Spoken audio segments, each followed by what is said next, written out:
Cognitive social learning theory. The theory was developed by Albert Bandura. The theory suggests that humans learn behaviors by observing others and choosing which behaviors to imitate.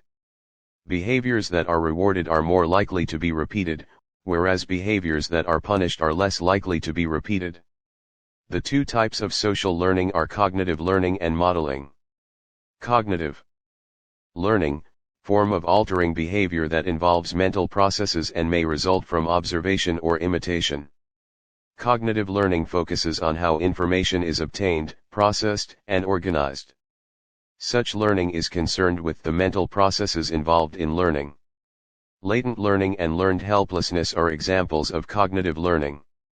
Cognitive map, a mental picture of spatial relationships or relationships between events.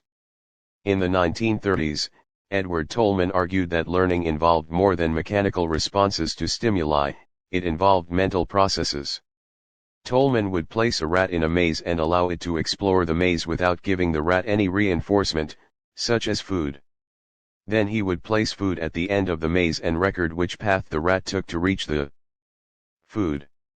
The rat quickly learned to take the shortest route to the food. Next, Tolman blocked the shortest path to the food. The rat then followed the next shortest path to the food. Tolman believed that the rat had developed a cognitive map of the maze. A cognitive map is a mental picture of a place, such as the maze. The rats had developed a cognitive map of the maze when allowed to explore the maze on their own.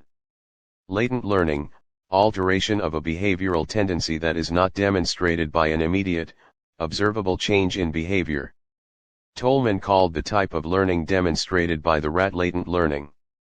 Latent learning is not demonstrated by an immediately observable change in behavior at the time of the learning.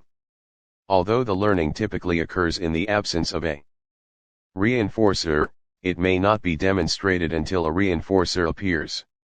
For example, have you ever had to locate a building or street in a section of your city or town that you were unfamiliar with?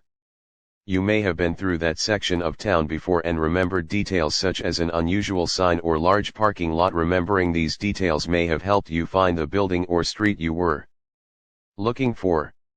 You had learned some details without intending to do so.